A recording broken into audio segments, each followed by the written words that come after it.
as you understand, but they just need to be clear of the field to get man in front at any rate, to get to the 48 kilometres to go mark. For this man, his finish line in reality is even closer to here and even further from the finish line. That single climb coming with 77 kilometres of the day remaining.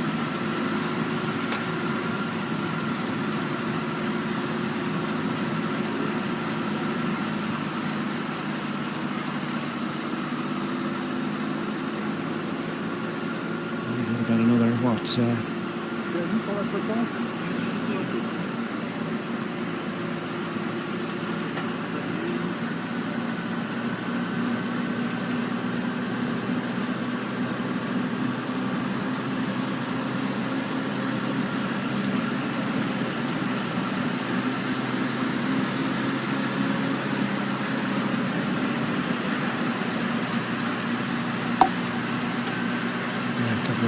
Well, yeah, what is it, about 80k, so yeah, a couple of hours of races. Got slightly distracted there because it's all getting very exciting and interesting here. Everyone out for photographs to send the kids on their way. The Tour de Pologne junior event, of course, has been run in tandem and in conjunction with this race. They don't have it every day. Bring the kids out several stages during the week, and as I say, riders coming from all over the region and indeed from further afield, all over Poland, to take part in these races. And of course, the final couple of 100 metres of any bike race is the stadium, isn't it? That's almost like the famous football stadium. And they get to perform on the same stage, if not quite all the same roads as their heroes.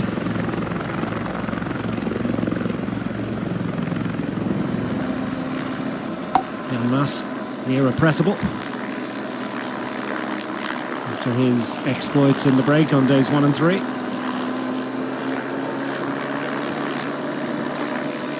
Throwing the hand in the air when they asked for riders to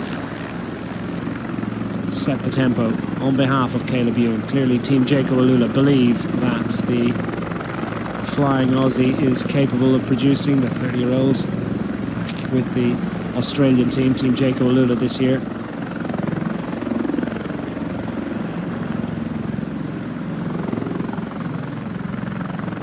Five times a stage winner in the Tour de France, Caleb Ewan. Jan Maas is going to try and ensure that he's in position to take the glory today. A couple of wins of late, in actual fact. He's a couple of wins in Spain, got a win in Vuelta a Burgos, got a win in Vuelta a Castilla y León. So signals and signs of a return to form are coming just within the last couple of weeks. So he'll be feeling pretty good, and Jan Maas will be feeling that this is certainly worthwhile. He'll do it anyway. If he's told to do it, that's the work, isn't it? Two 28-year-olds on the front. One from Belgium, Michael Bastions in the front for the Soudal Quick-Step squad, and one from the Netherlands, the 28-year-old Jan Maas.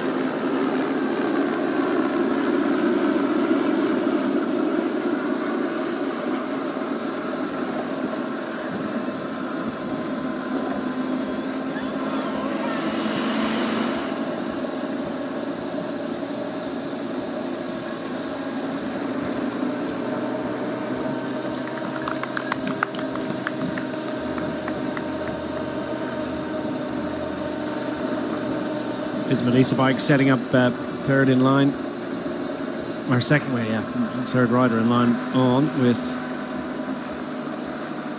Court thereabouts. We'll see, I've no doubt, Tosh van der Sande appear as well.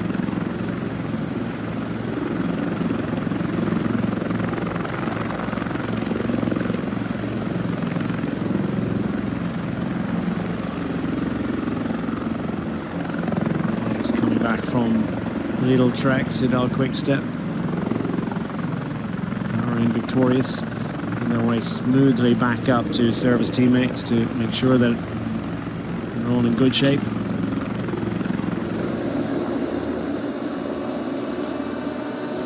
Great job done by Court actually yesterday. Chapeau, congratulations to him as he made sure that Jonas Vingegaard and Wilco Kelderman were handily placed.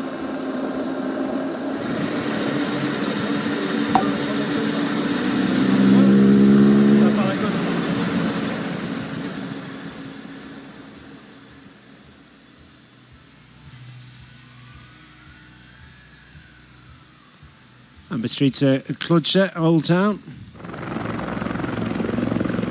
Kept it nicely, haven't they?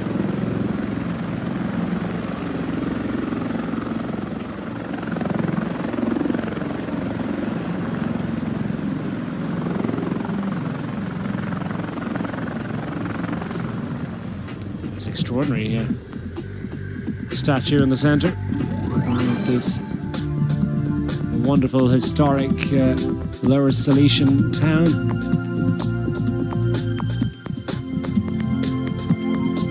13th century.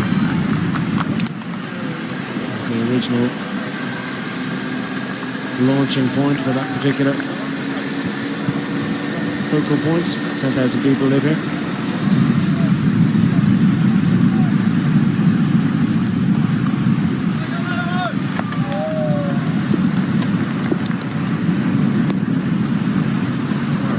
The southern point of Poland, out towards the west.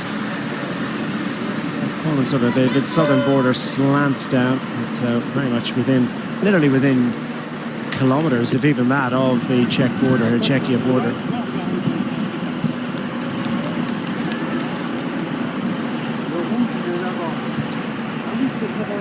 There's been argued about on many an occasion over the last 500-600 years.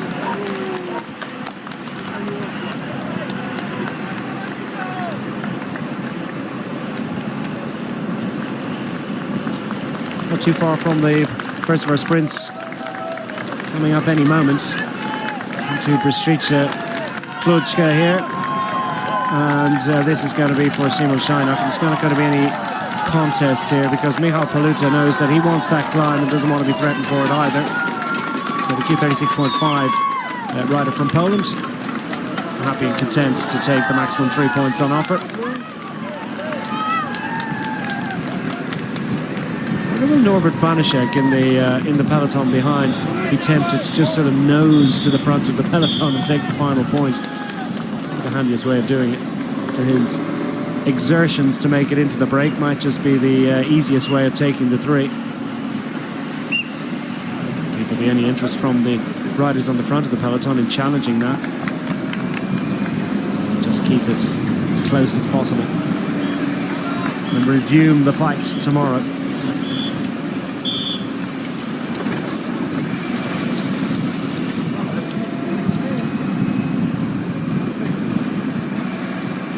Two more sprints tomorrow. 2 more on Saturday on the final day in and around Krakow. Just one, so it'll still be on. And they're keeping this one honest. And we haven't seen a break establish an advantage of more than 3.5 minutes, have we, so far in this race? So keep that leash fairly tight, don't they? In the main peloton. Team starting to roll a little bit closer to the front. Interesting to see the EF Education Easy Post squad just moving to the front. I wonder, will teams with in a situation where you've only got 1 or 2 riders with radios be more likely to stay connected throughout the day? And if there's just 1 rider getting the information or 2 riders getting the information, then you make sure you stay near your teammates to get accurate information. So a little bit of a press on here. And of course there is a bonus second on offer, so we're thinking less about the points now, more about the bonus seconds, and this is a play here perhaps to improve the scenario for Matej Mohoric and to ensure that this is the play for the third across the line. So Norbert Banaszek's not going to get his free point here. He's rolled up here to try and get involved, but he's not going to be able to get this one for free because the World Tour squads want a piece of the action here, and Bahrain Victoria is going to challenge.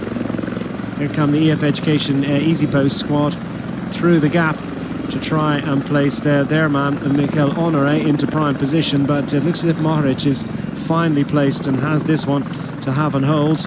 Olaf Koy is just going to, I think, is it Koy? No, it's actually Tosh van der Sande was just trying to prevent that one being taken by Matej Mohoric, but Mohoric has improved his situation, so that a little bit of exercise.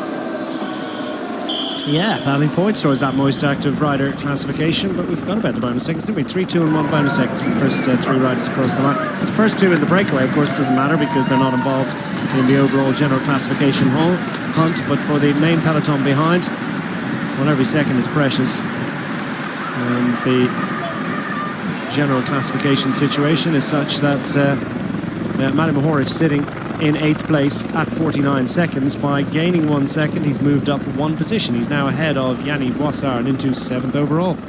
Let's make prizes, and of course those points that we discussed a little bit earlier on, every position in the top 10 is sort of closely fought because there are UCI points, and that's important for preserving or enhancing your situation in the rankings amongst the World Tour squads. And that's why we're seeing these mid-season transfers, these gentlemen's agreements between teams to allow the likes of Alberto Bettiol, as we've just heard today, move across to the Astana squad. And Astana now have a very strong sprinter that can perhaps help them to enhance their situation. No contest at the front. The bonus seconds certainly contested with vigour. Tosh van der Sande just trying to prevent Mohoric from taking it, but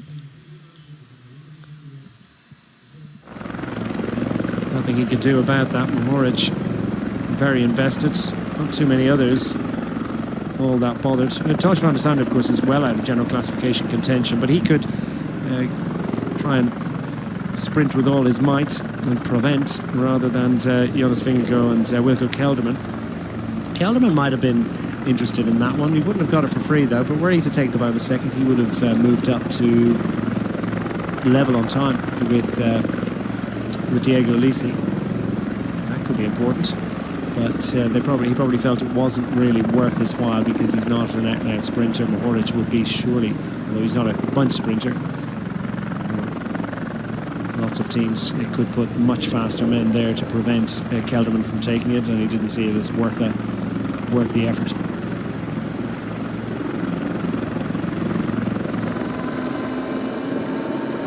You feel Tosh van der Sande was probably there just in case the likes of Diego Alesi went up, so he was up there monitoring, and you suspect that for Visma Lease bike they weren't really that concerned about Matej Mohoric back in 8th position, but more Tosh van der Sande had to get up there to, just in case, a real genuine threat to the position of Jonas Vingegaard and Wilco Kelderman presented themselves looking for that bonus second.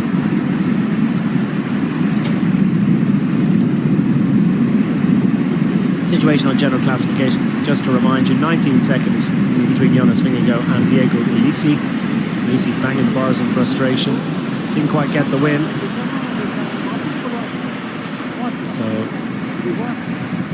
6 seconds bonus gained. Another 4 would have, of course, had him about 15 seconds down. That would be a little bit too close for comfort, really. So Vingegaard, I think, was probably very grateful to Thibaut Nace of the Little Trek squad in taking the victory yesterday. Alesi 19 seconds down. Wilco Kelderman is 20 seconds down. Romain Gregoire is giving a fine account of himself this week. The Groupama FDJ Frenchman is 33 seconds in arrears in 4th position. Magnus Sheffield 5th for the Ineos Grenadiers team.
Fabulous image as the riders in the main peloton just appear across through the skyline. And and over the horizon and through the heat haze.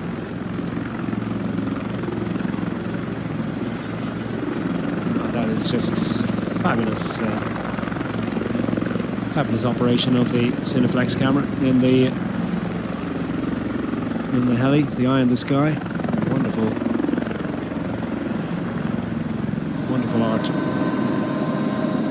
It's not easy to pick out the group and then to be able to widen the shot to move that enormous camera on its gimbal hanging from the undercarriage of the helicopter above the bunch. Really skilled operator there, and great to see it, great to pick it out, and great to pick out the rider in yellow at the back of his yellow clad teammates. That black patch on his jersey separates him not just from his teammates but from the entire peloton, because he's the overall leader. Jonas Vingegaard, Wilco Kelderman sitting third overall, with a great shout perhaps of moving up between now and the end of the week. Gap down to 2.25 minutes. That's superb progress really. Bastians and Jan Maas doing a really solid job. The riders up front must be feeling the pinch ever so slightly. One sprint down. Next order of business is to get to that climb. 77 kilometers. Nice. Still 70k to go for Michal Paluta. Can't get enough sustenance through Mielnik and through the feed zone.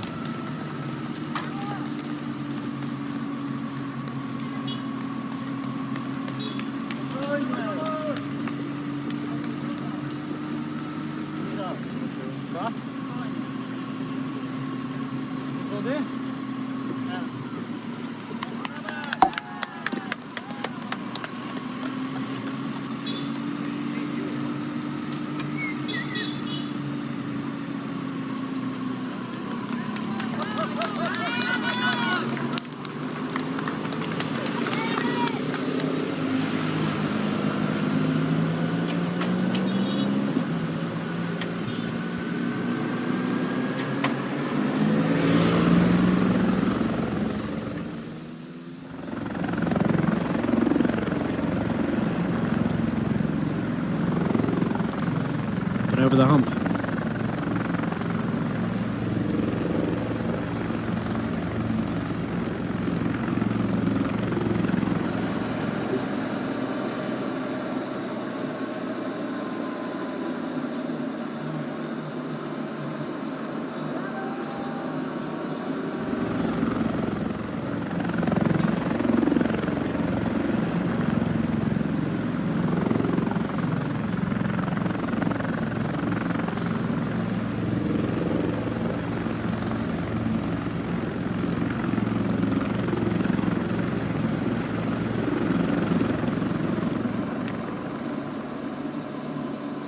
Long hot day of toil in the sunshine here in southern Poland for the riders on stage 3 of Tour de Pologne. Jan Maas and Heiko Bastians getting the attention on the front of the peloton, but all the riders having to wend their weary way towards what will be a crescendo conclusion. You can be absolutely certain it's going to be a very busy final hour, particularly the final 20 kilometers. Relatively straight run in for the riders, not too complicated in terms of road furniture or twists and turns in the road, not particularly technical in nature. Scan down through the bunch as they make their way up the unclassified drag that the lead duo have been through. Just over 2 minutes since. Sam Bennett, number 51, down towards the back. Happy and content in his work at the moment. Wonder what the legs are like. Number 43 for the Aimé de Ghent, the Belgian, has several bidons on board for distribution among his teammates, which include Stanislav Anielkowski. Ben Herman's their best placed rider, is 19th overall at 140.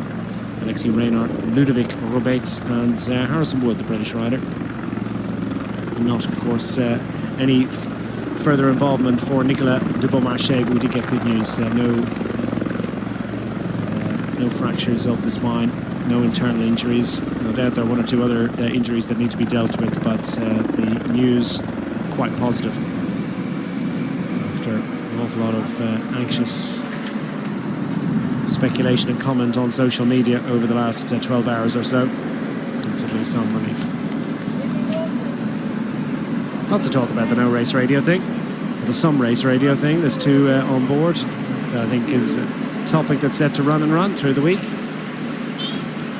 Haluta, no such inconvenience for him. It's a conversation that's just not knowing and not getting the warnings from the team car behind about any difficulties or incidents that might be in front of the riders. Make things a little bit more dangerous than they normally are at this level of racing. Of course, you don't have race radios until you get to the highest reaches of the sport. Almost all bicycle road racing around the world is conducted without recourse to that communication with the team car.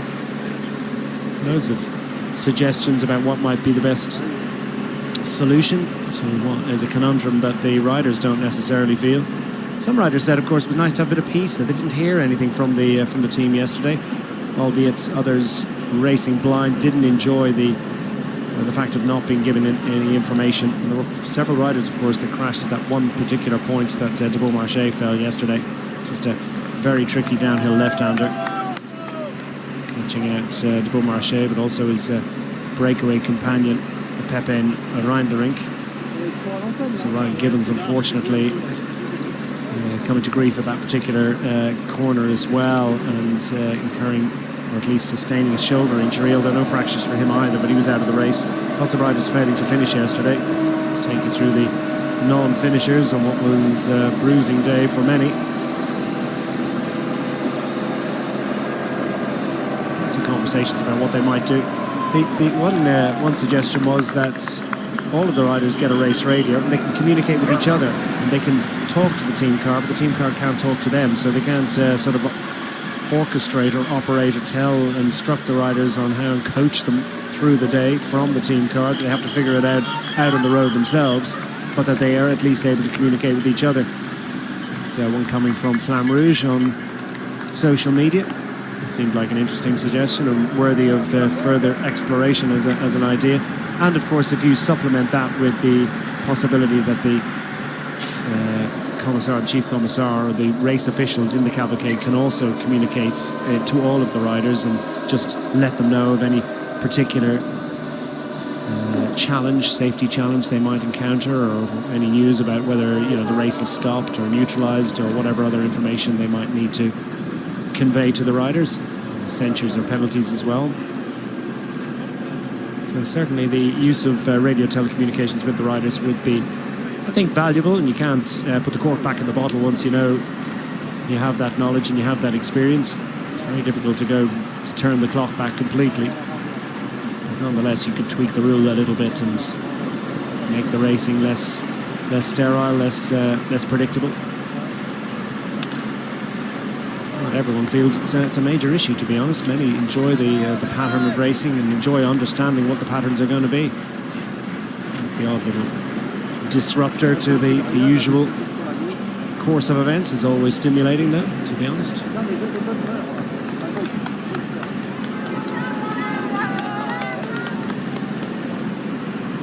That's all as nothing. Just to remind you of those non-finishers yesterday. Ryan Gibbons, as I mentioned, the Lidl Trek rider, just coming to grief and unfortunately out of the race yesterday. And we wish him well in his recovery from that shoulder injury. Rune Hedegots as well went into this event with high hopes from the Intermarché Wanty squad.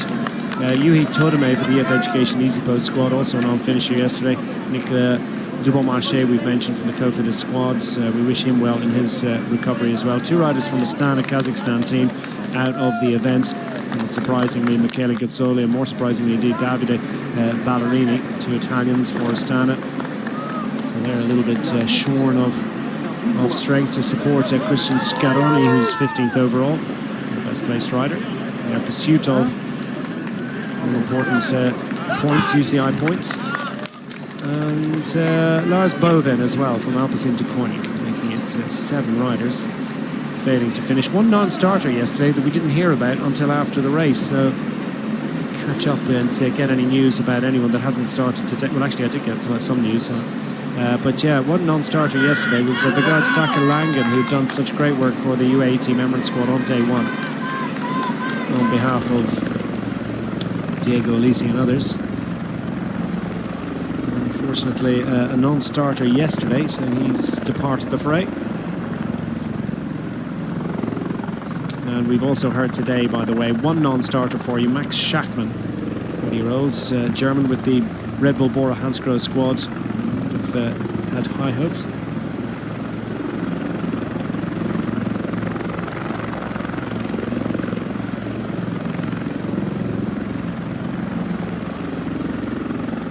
Magnus Mausoleum. Compact structure, beautifully formed.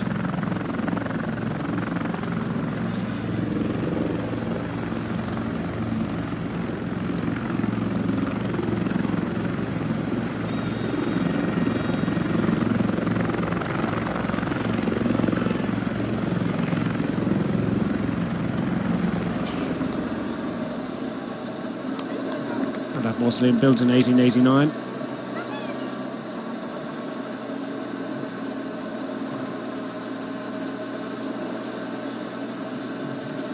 Neo-Romanesque style, they call that. Looked like a junior baby version of the church beside it, didn't it?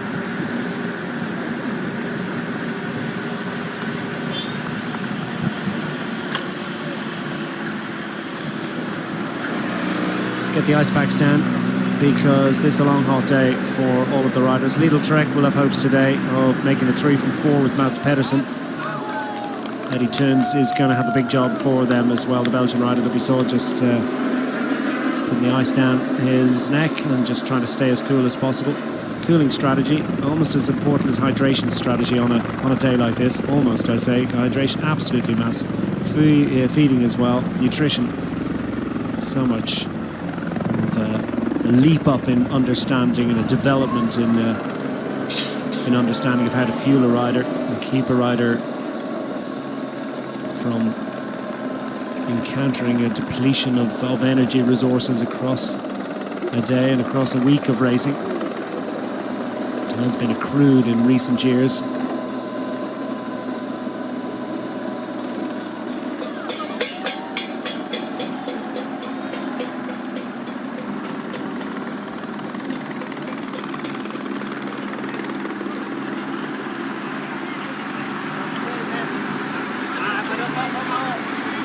Tim Rollins finding someone to chat with. And Davide Formolo as well, chatting with his fellow countrymen. Different teams, 2 Italians, Diego Alisi, 2nd overall, chatting with Formolo. Former teammates, of course, aren't they, as well as in the same nation. And Jonas Vingegaard pops back for a chat with Frederick Vandal, another 2 fellow countrymen as well, 2 Danes. And all went well yesterday for the Bora Hansgrohe squad. Won't be their preferred option today, though. That's for Jordi Meus. We'll have Danny Van Poppel to assist as well, and he can always sub up to become the go-to sprinter if it's not working out for Jordi Meus. Frederick Vandal riding well yesterday, and unfortunately for them, losing Max Schachmann ahead of today. So upper respiratory infection was what was suggested for Max Schachmann, so maybe just encountered a little bit of picked up a little bit of a bug.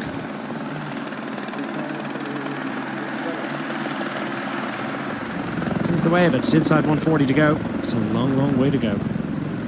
2 minutes the gap. They've just controlled to 2 minutes, settling in.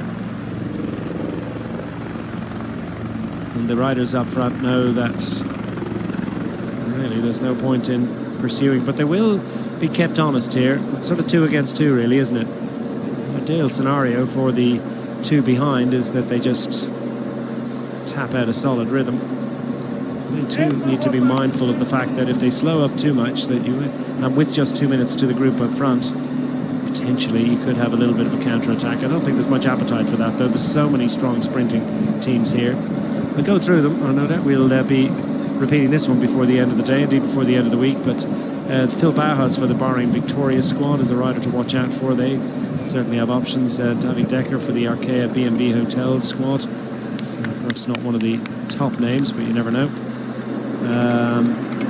Who else have we got? For Mats Pedersen, I've mentioned, for the Lidl Trek squad. Surely going to explore his options. As Eddie Toons fancies rolling back the years a little bit, but surely for Pedersen. Jordi Meus, as I mentioned, with Danny Van Poppel on board for the Red Bull Bora Hansgrohe team. Casper Van Uden for Team DSM. Olaf Koy is perhaps the standout sprinter here, along with Tim Merlier. Olaf Koy, the Dutchman, who's enjoyed success in Tour of Poland in recent years. Pascal Ackermann too knows this race, knows it well. It's won 5 times in the past, over the last couple of years. And he'll have Jake Stewart to assist.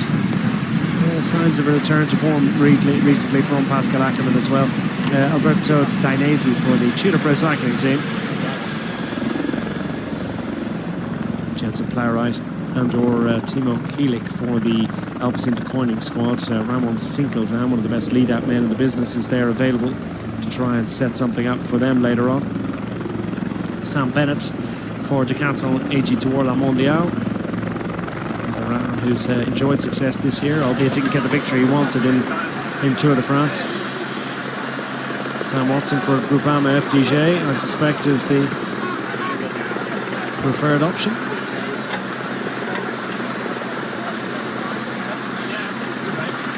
Frederick Vandal continuing his little conflab, catching up on all the news from Denmark with the overall race leader, Jonas Vingegaard. Intermarché Wanty, just to roll through the list. They've got Gerben Tyson, who's a big shout for honours today, I think. Davide Chimolai for the Movistar squad. Perhaps. Tim Merlier, of course, for the Sedal Quick-Step team. Caleb Ewan for Team Jaco Alula. And 1 or 2 others that I'm not shouting out, but you never know.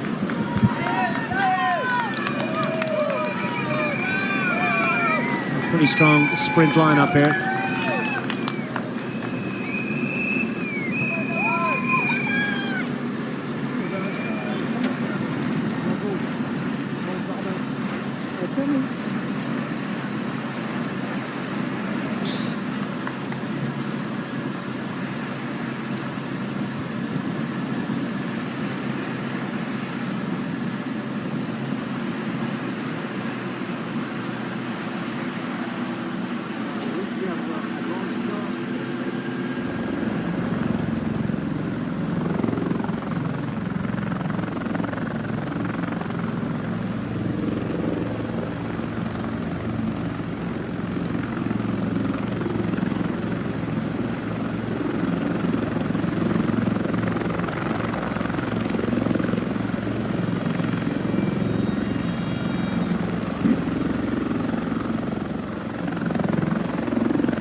Paul Magnier is there as well, of course, for the Soudal Quick-Step squad. You feel that it has to be for Tim Merlier, his status, his ability. But Paul Magnier, the 21-year-old, has taken success in the big bunch sprints already this year.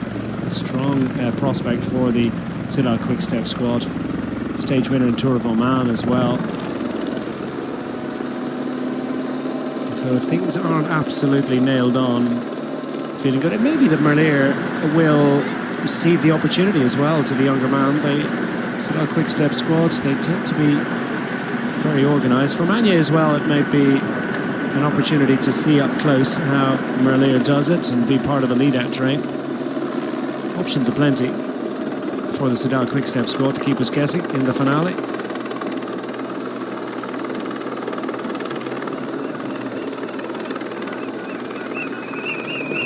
String of successes already for the 28-year-old Frenchman. Did I say 21? He's 20 years of age, so he's still that young and developing rider in the first year of a 3-year deal with the Soudal Quick-Step squad, having stepped up from Trinity Racing.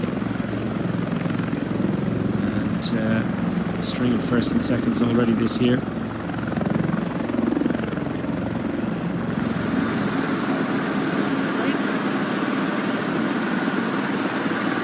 5 wins, including 2 at Baby Giro. Intermarché will be all up today for Gerben Tyson, who's just making his way. Powerfully built sprinter for the Intermarché Wanty squad, the Belgian rider, 26 years of age. And about shout out for honours today, I think. Mads Pedersen down towards the back of the field, number 105, just on the left-hand side of shot there. Former world champion. Looking pretty strong yesterday. Did a great turn, didn't he, to lead the field down into the final 800 metres, just to ensure that there were no late attacks, to confuse the issue and ensure that Thibaut Nace was in absolutely perfect position once the climb began. Reset, go again. I suspect Thibaut Nace will have some involvement in trying to organise things. They've got a very strong team, actually, Lidl Trek. They've got Alex Kirsch earlier on in the final. They've got Eddie Tuns, perhaps to finish it off. Thibaut Nace, how would they deploy his particular talents? Tim de Klerk, the big tractor as well.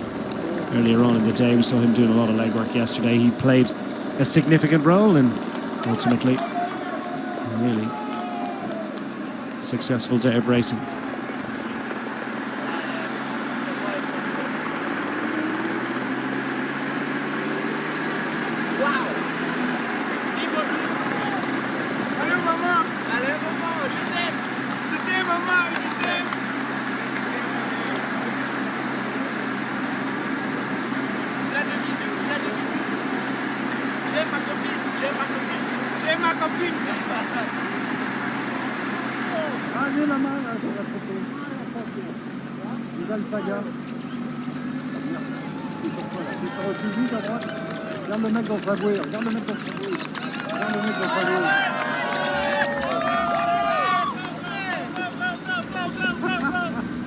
Where did I leave my swimming pool?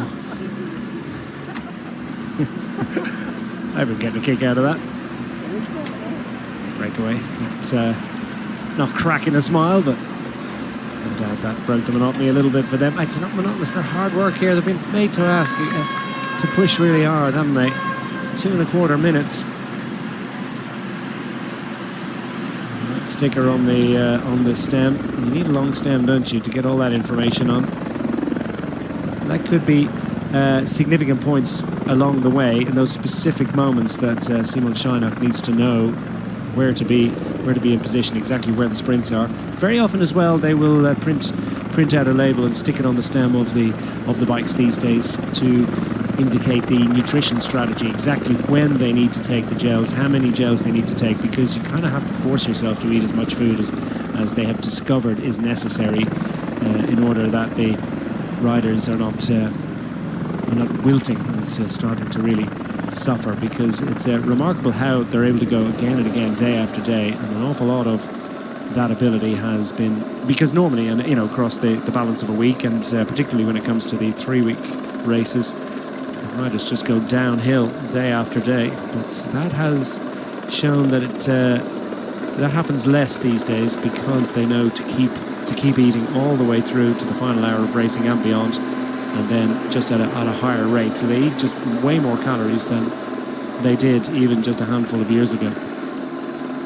And just to remind yourself of what you need to do, and they'll stick it on the stem. And look, keep eating. Basically, if you look down at the stem, it's probably saying, I need to eat now.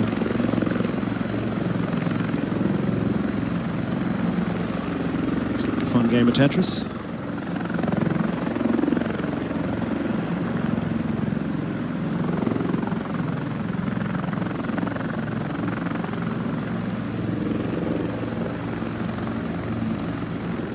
A few matches in there, and a few being burnt out on the road. The riders in Tour de Pologne, stage 4. There's Mads Pedersen, as I say, looked really good yesterday.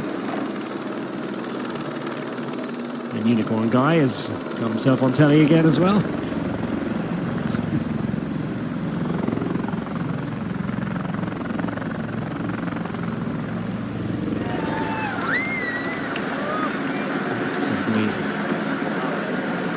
Figure.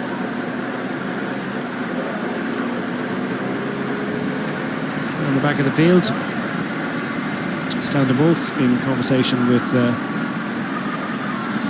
Gerben Tyson and Mads Pedersen racing alone, former world champion, on a really cold day in Yorkshire, in England, back in September 2019. 5 years ago now, his day of days, and at that point in the proceedings, he wasn't quite as prolific a winner as he came to be, and it was something of a surprise on the day. Others wilting, and he almost enjoying the very challenging weather conditions. And since then, blossoming as a great all-round classics rider and a superb bunch sprinter in his own right.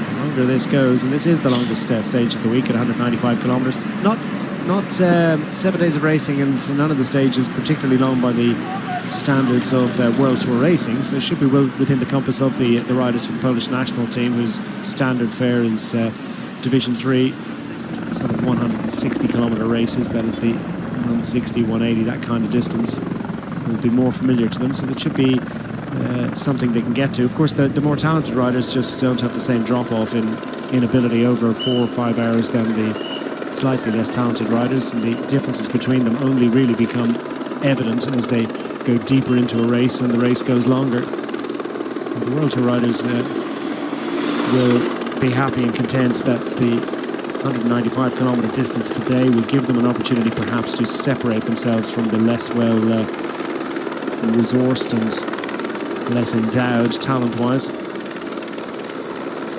because really the differences are, at this level of racing, difficult to define. So much access to very specific metrics and data about the particular physical characteristics of riders. Advancing knowledge of who's good at what they can do, how long they can do it for, where they can do it.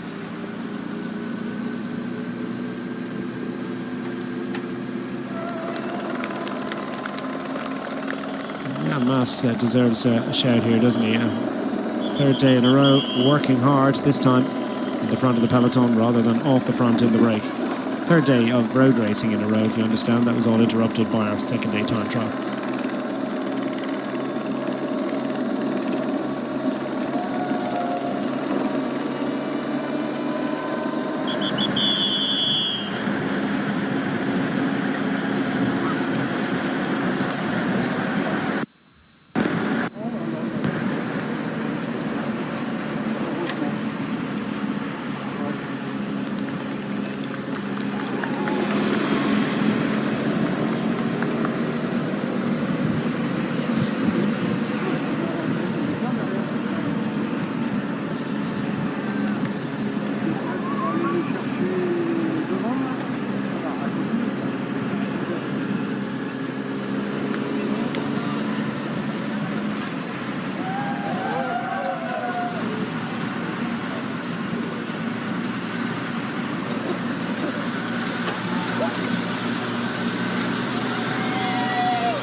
We're about 20 minutes behind the very slowest schedule predicted by the race organisers. I've just been presented with this cool can of ginger ale from Georgie here, so thrilled to get that. It's pretty hot work there, but yeah, so we're about 20 minutes behind the very slowest schedule. Part of that, of course, is because we started a bit late. We started quite a bit later. Reasons yet to be clearly established. Just a relatively slow roll through the neutralised section, I suspect, to allow one or two riders to make their way back in, and we can see evidence of it, but that's no doubt the reason. So it's a slow day, but it is going to ramp up and get a little bit faster during the day, but certainly as yet it's a hard push on the front for these riders, but slow schedule, of course. Is 42 kilometers an hour, and as I say, the flattest roads in this stage are in the second half. We're approaching the first of our classified climbs, the one and only classified climb of the day.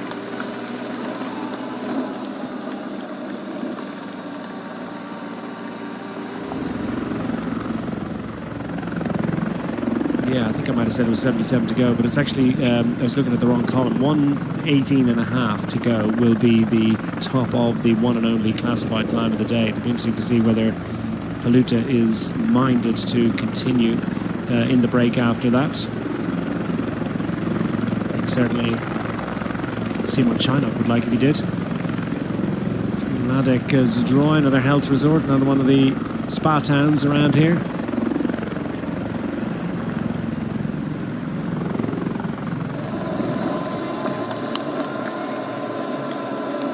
Ladek Zdroy, Kudova Zdroy, where we started today, Bystrica, Klodska, Dusniki Zdroy, where we finished yesterday, and Polonica Zdroy, we've been through there today. And they're all the various spa towns around here.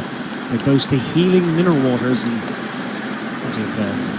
resort parks and historic pump rooms as well, of course, pumping those bubbles through for the visitors' delectation. Chris Nyland's heading back to the team car to collect extra sustenance. If they're going for sparkling water.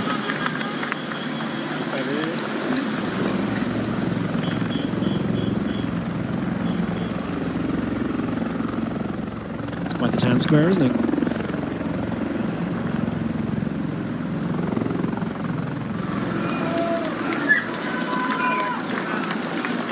Too far from this classified climb.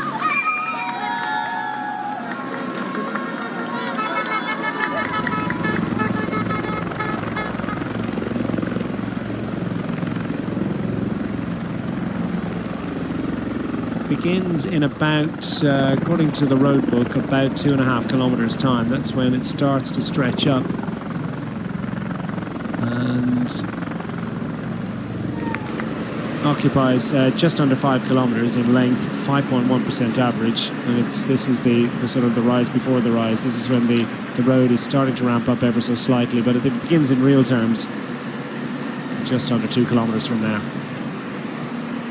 It's the big moment, the big appointment for the riders second in line here.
Piece of architecture, isn't it? 4 ways in, 4 ways out. Beautiful symmetry.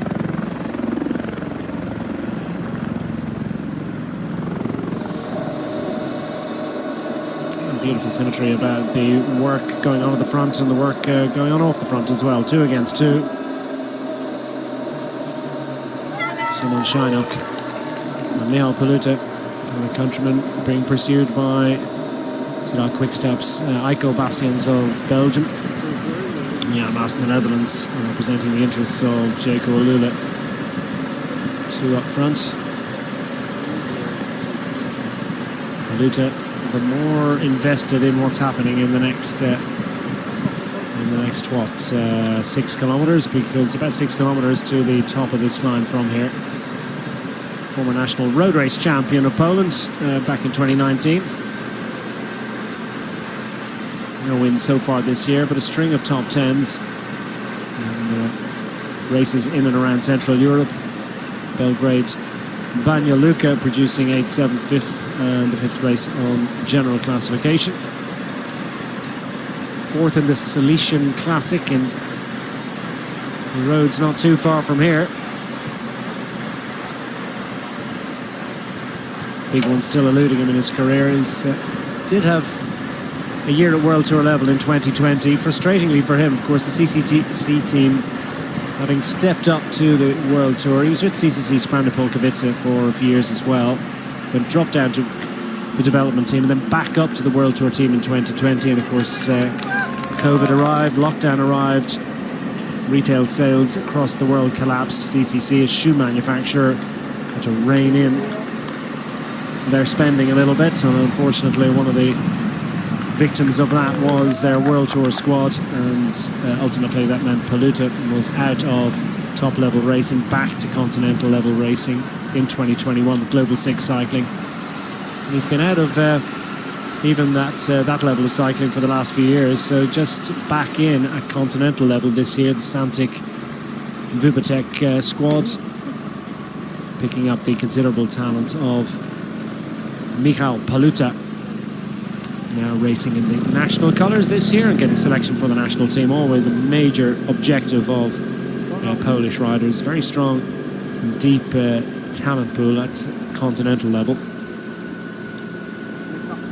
Always plenty of riders to choose from. Getting picked, so important. Contrast in styles here, big ring versus small ring. Slightly higher cadence for Paluta. Paluta's proved himself to be pretty confident and competent on the climbs in amongst his breakaway companions over the first and third stages up the road, and also has quite an explosive sprint to command and to claim the top points at the top of the hill as well. And I would be surprised if there's any sort of a contest if that explosive ability is required to make it through to the top of the hill, because well, Simon Scheinach wasn't challenged for that intermediate sprint. Unspoken and tacit understanding. Paluta, his nearest challenger in the climbing competition, Jan Maas, is actually the man on screen at the moment, who's turned his attentions now to just controlling the break, controlling the pace on the peloton in order to control the gap to the riders up front, with thoughts of Jaco Alula sprinter Caleb Ewan sprinting to glory later on today. Indeed, no Q36.5 rider has scored, so I don't think it's going to be today either. A 2-minute advantage, all very cool, calm and collected at the moment. UAE Team Emirates, Felix Grossschartner just showing on the right hand side of the picture, albeit briefly. Rafał Majka, also the former Polish national road race champion, always smiling. He just seems to be really enjoying his racing at the moment. Best placed Polish rider on general classification, albeit a little bit further back than we've seen in the past from Rafał Majka, who won this race back in 2014. Felix Grossschartner, by the way, just to complete that thought, is 10th overall, Jan Christian 11th, Diego Lisi 2nd. Frustratingly for them, they haven't got the top spot, but they have got the lead of the team's classification. Not something they're chasing, but something that comes to you if you've got consistent strength and depth among your climbing riders. And Paluta looking pretty handy on the climb here.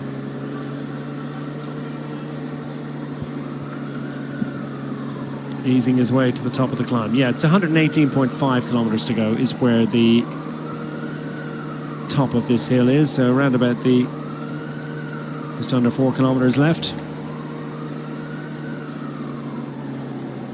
Will Paluta persevere beyond that?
So, opportunity to dispense with the detritus. And we're just going through that area. I think it is the official waste zone where you can chuck stuff away with impunity. And the cleaners will come and collect later on. Always see a fan or two. Usually the aficionados, the well-informed, the souvenir hunters looking for a bidon or two.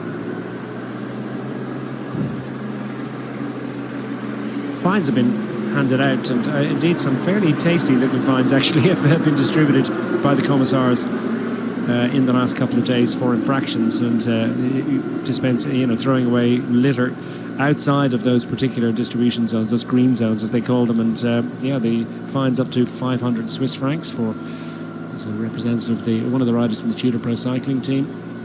Picked up one of those fines. The bulletin at the end of the day is always one of the most fascinating aspects. Everyone scans the stage result from top to bottom, scans the general classification situation, scrutinises the position in the what you might call the minor classifications, and then has a really good look at the communique to see who's been suffering and who got in trouble. Remy Cavagna actually picked up a 500 Swiss franc fine yesterday and 25 points reduced from his UCI ranking. So that's quite... It's actually a fairly hefty penalty, so they're really taking it seriously. The environmental implications of, and just the look, not just the littering aspect, which isn't good, but it's also the look that the influence, I suppose, it has. I mean, if we're trying to see these riders as role models to encourage the next generation of bike riders, also in how they live and how they conduct themselves is quite important while they're at the road, while they're representing their teams, while they're representing the race. And I think it's actually quite good to see that the UCI are taking that one seriously. And Cofidis picked up a fine, Tudor Pro Cycling as well. Well, they couldn't quite identify the rider, but they saw the crime.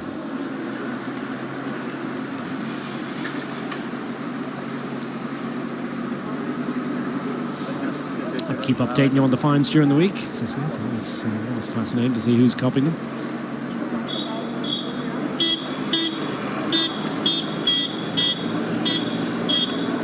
The back of the bunch, Asparen cruising through. Lucas Nero, car number 62. Wonderful third place finish for him on day one, the emerging British rider.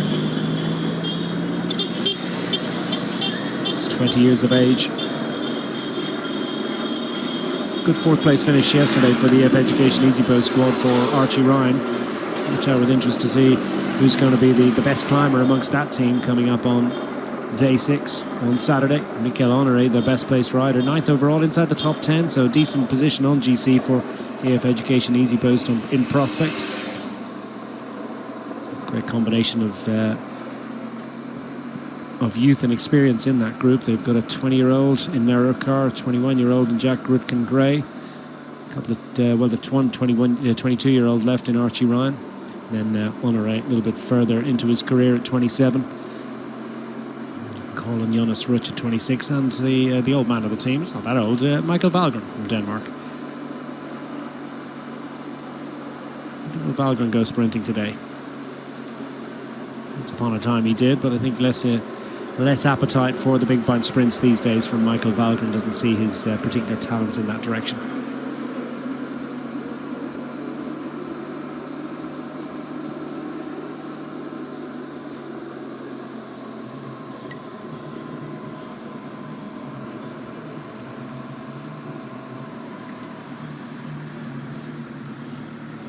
Hop, hop, hop. Please, monsieur.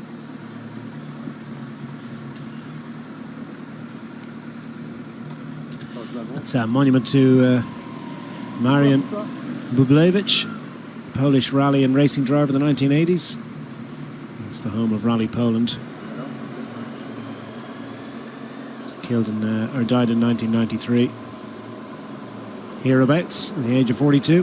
Polish rally champion, multiple occasions in the 1970s and 80s.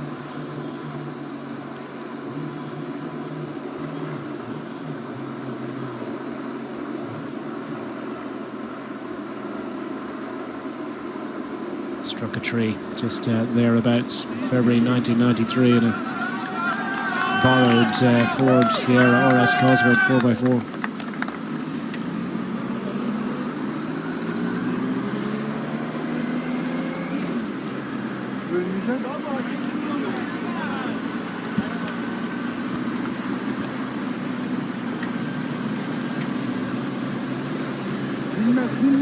I drove a Ford Sierra Cosworth 4x4 on a car race track once, and it was an unusual experience. Quite the lumbering beast, extremely quick.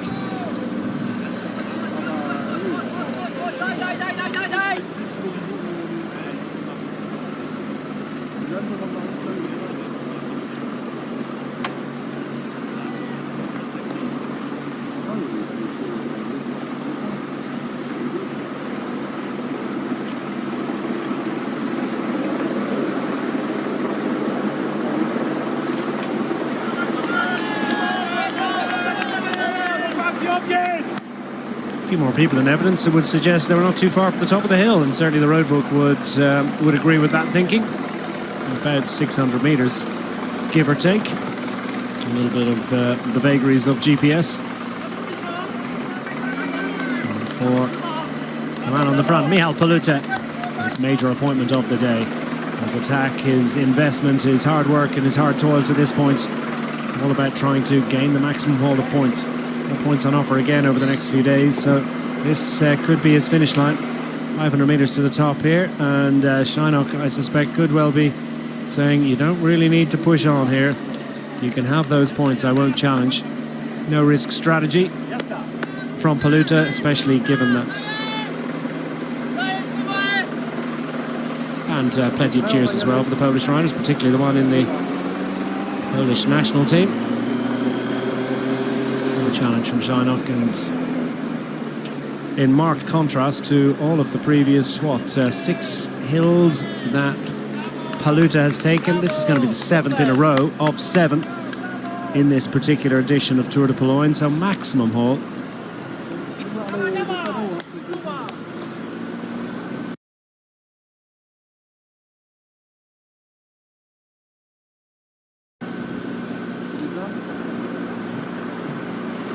Two laps to go in the youth race here, by the way. It's a huge bunch. And now coming to the line. Huge bunch of girls actually involved in this youth race here. But it's the boys' Tour de Poland. There's a women's Tour of Poland, of course. This has been newly instituted and given a boost and part of the overall structure of Lang Team promotions.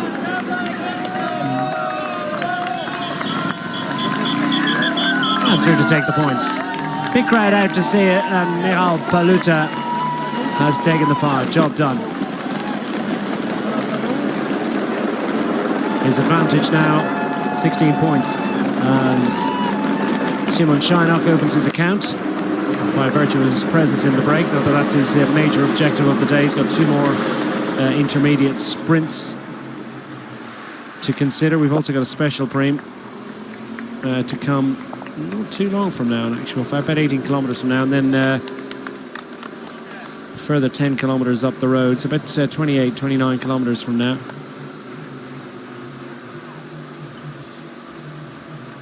And this is interesting. Have we seen a push from Norbert Banaszek, who's desperate to get up the road and maybe feels they can go across a gap of 1:55? So they haven't given up on this one. It's Bushinsky.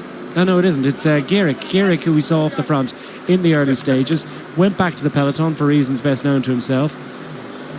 Now Norbert Banaszek is coming across. Now this is Banaszek not so much for points, I suspect, because the Polish national team already have Paluta up front. But this is more about maybe trying to make it across and continue this effort to race and to challenge Szymon Czajnik for that most active rider, that blue jersey classification. So the top points already taken by Czajnik with one of them, but there's two more. So the next haul of points for the third and fourth riders across the line, distributed to the riders from the Polish national team. 2-up time trial now. And the question is, will Paluta continue to contribute? Will he even continue to ride up front, or will he drop back? I'd be at all surprised actually if he dropped back to contribute here, or else just drop back completely to save energy for the push for mountain points in the next few days.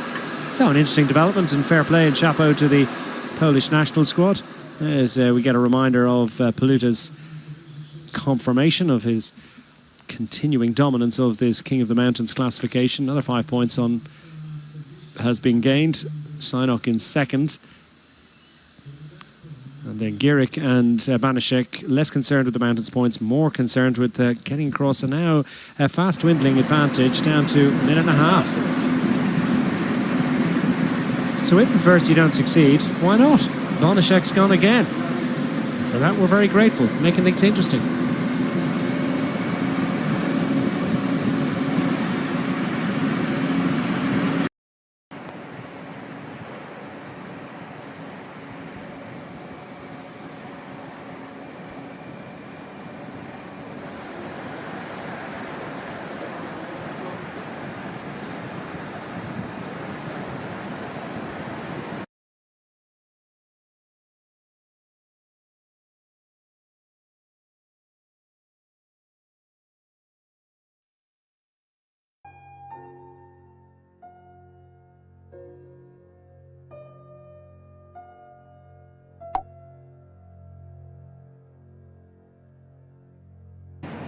Going to get a shout, I think, from the team car to say, your riders are coming over, no time to ride. The question is, how quickly will Czajnik in that blue jersey get some word that they're coming over? And so here's the decision. Certainly, you can be sure Paluta's not going to tell him. He has got a team car behind, or at least had. I'm not sure if it's still there, but I suspect it still is. They put 35 seconds into the main peloton. This duo, once again, with Banaszek, second in line here. He's got a slightly different jersey, but that's because he is the Polish national road race champion. Gierek, they're both there ride on different trade teams, of course. They've got different bikes. So assembling to ride for the Polish national team here, and you've got to admire the get up and go, because Banaszek was beaten in the boat sprints on day one. First sprint taken by Szymon Czajnik already today.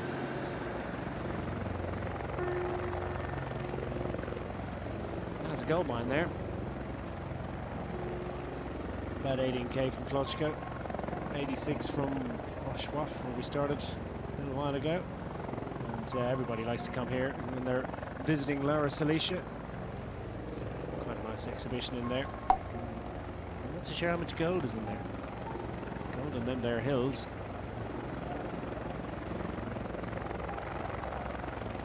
It's a great underground waterfall here as well, which has little to do with the well, it might have quite a lot to do with panning for gold or whatever, but that's well worth a visit and a view.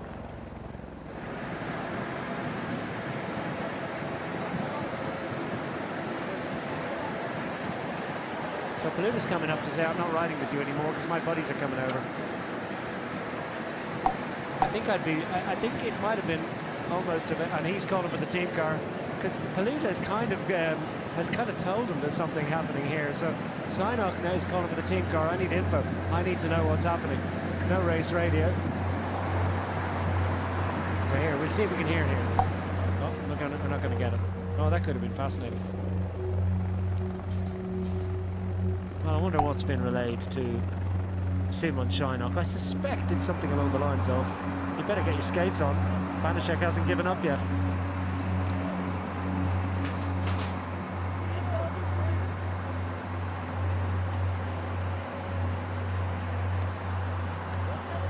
What? They're doing it again?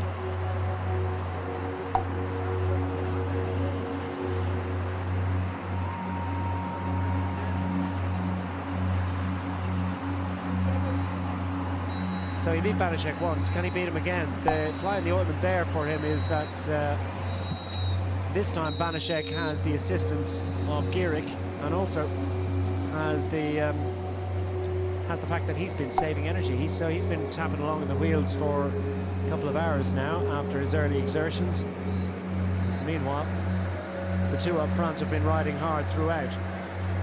12 kilometers left. Next appointment is the special sprint coming up at 100 kilometers to go, and that's in about 10k, but that one doesn't count for the intermediate sprints classification. It's the one with 90.8 kilometers left to go, so that's what, about 21 kilometers from here. So still a ways to go. Can they get across 45 seconds at 21 kilometers? You could bet they certainly ought to be able to do it. If they're going to be able to catch them at all, they ought to be able to do that in 21 kilometers. But Synok is going to press on here to prevent them for as long as possible. So we've got a fascinating pursuit again. Keeping things interesting. Off the final climb of the day, it'll be pretty much flat roads from here to the end of the day.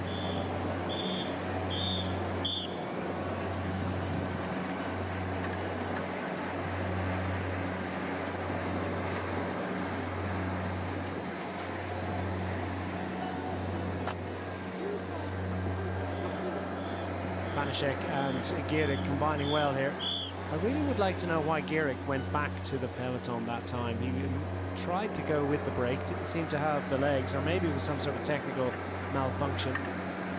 Just eased up and waited for the bunch, and then it was Banaszek who left. Was it a lack of coordination, or was it some specific mechanical malfunction that affected Gierig, or whatever it is? It's been well fixed now. Gierig, who gave a good account of himself in the time trial on day 2. He's one of the stronger riders in that Polish national squad, and amongst the Polish riders in general. Gierig, who's 27th overall, just over half an hour down on GC. One of the riders from the Polish national team are a factor in the general classification. That's the way they like it, actually. That gives them a little bit of freedom to explore opportunities in the early break. And, well done and chapeau, not just to the riders, but to our supporting camera motor on negotiating that little sleeping policeman.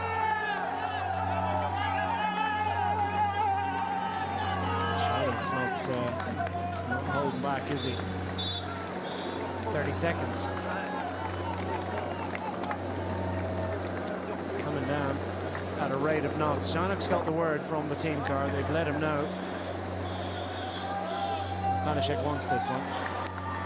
Shannock might have to sprint. I tell you what, if you've got a most active rider and you've got intermediate sprints that are categorized for it, you really want to see a sprint, don't you? Obviously, it's nice to see it contested. More information, more updates.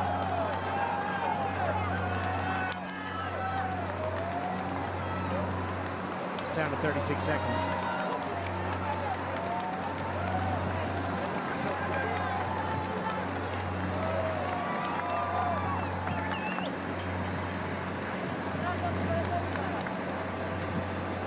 Weirdly, the second rider here, Paluta, offers aerodynamic assistance by riding in the wake of Simon Scheinak. The boundary layer doesn't quite detach and separate at the back as it would normally do, so there's a little bit of turbulence when the air sweeps around the front rider, then sweeps around the second rider, and that turbulence actually doesn't really have a negative effect on the rider until it gets to the very back rider. So the rider riding second in line here sort of enables the boundary layer of air to remain attached all the way to the back. So Paluta actually offers something of an aerodynamic benefit by riding second in line. Were he to drop back to Banaszek and to Gierig, That would make it 3 of the Polish national team chasing their fellow countrymen from Q36.5 and might enable them to get across a little bit quicker. So you kind of can see, especially given that they've already done the only mountain of the day, there's little else left. In actual fact, if they get all the way to that intermediate sprint, Banaszek's not on, it's a negative situation for the Polish national team that Paluda will be taking the points. So I can see a situation here where it would be an advantage for Team Poland to actually ask Paluda to go back and assist his teammates in finishing it off. So you'd have extra legs for the chase, and then you wouldn't be offering that little bit of an aerodynamic assistance to your rival. Down to 15 seconds though. I think they're coming back. Oh, they're coming over.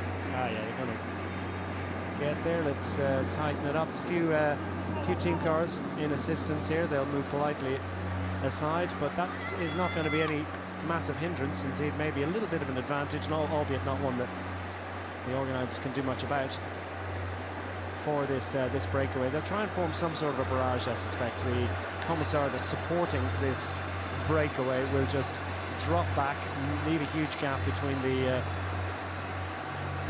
leaders and just force the other supporting cars to go behind as well. They'll move to the right and make sure that it's a clear contest between the 2 chasers and the 1 rider being pursued, or the 2 riders being pursued, but only one working.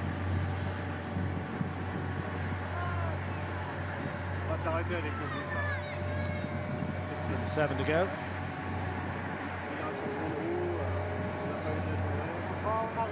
So there you go, they've just pulled the cars to the side there, and that's the commissar has formed that barrage and has made a gap to the leaders up front, but it's not going to have a huge effect on it, down to just a handful of seconds, and Synok has realised his fate, and now 2 became 4, so finally Banaszek gets up there. That's great play.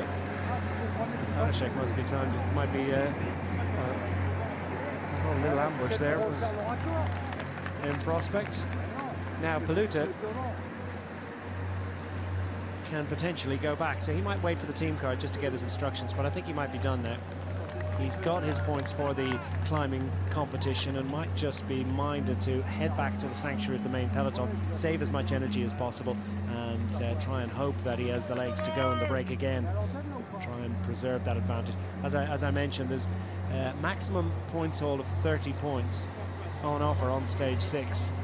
So what it looks like a very healthy advantage of 16 points in the mountains category. Paluda knows he needs to score again, probably needs to score on that 6th stage. If he can get something out of the first climb, that might be enough to secure that mountains title, but it's by no means nailed on just yet, especially if the breakaway gets success. So it's Simon Synok, who is sitting pretty, enjoying his time in the sun. Took the first sprint of the day, still has a bit of an advantage. Now feeling a little bit vulnerable because he's up against 2 teammates for the 2nd and 3rd sprints of the day. All change here in the breakaway on stage 4.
So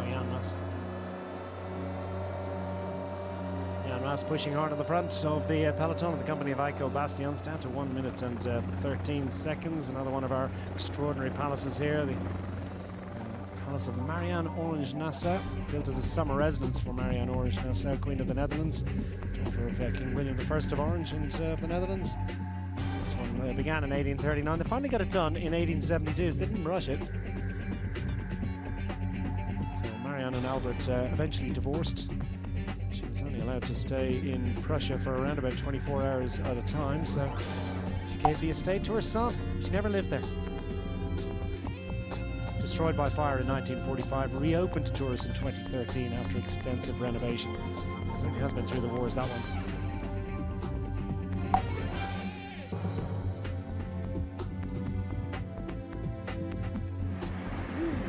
These riders going through the wars as well, down to 57 seconds. The peloton pressing on a little bit and perhaps a little bit concerned at the general pace.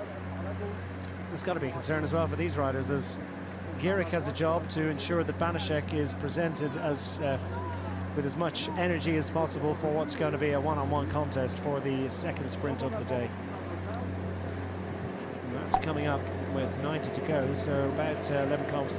There is that the matter of the special preem along the way. We've got a series of special preems, not for any specific classification, you understand. So just see if I can get the details of these special preems.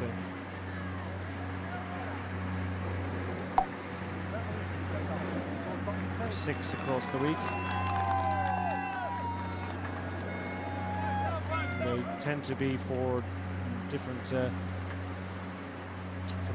supported by different organizations and for specific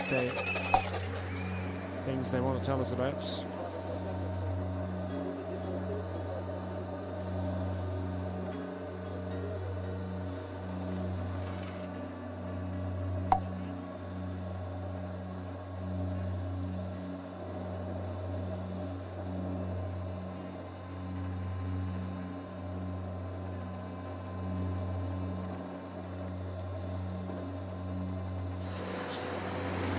Bastions gets a little bit of assistance, encouragement, support, call it what you will. Through Kamieniec Zakrowicki.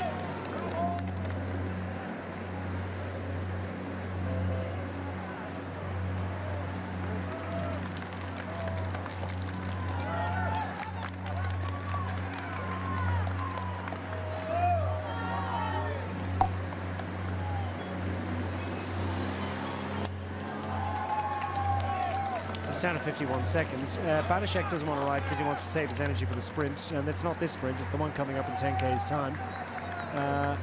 Neither too does Scheinach, who's feeling a bit vulnerable. He's 2 against 1 here, so he just wants to try and recoup a little bit of energy.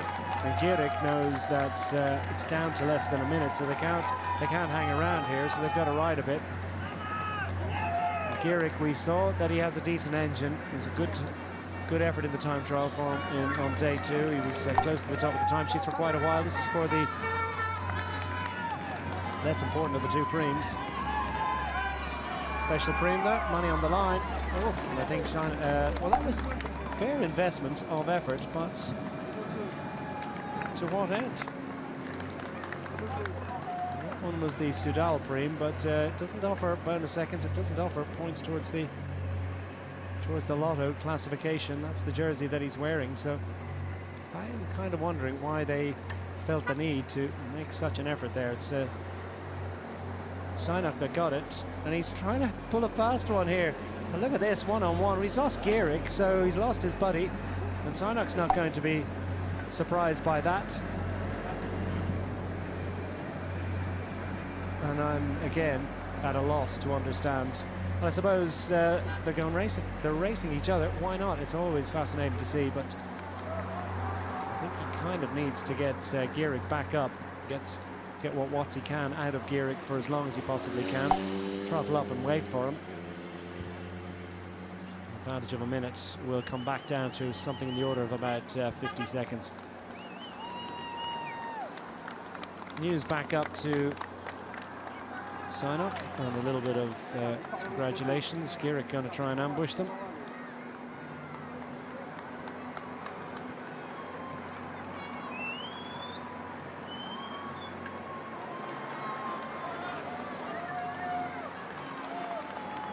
And Giric's attacked him.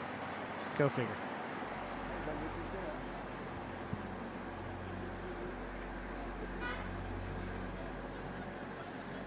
So Shannock wins another sprint against Norbert Banaszek, and there really is little to choose between them. Banaszek's a useful sprinter. He's had some good results in UCI racing, but clearly Shannock has his number.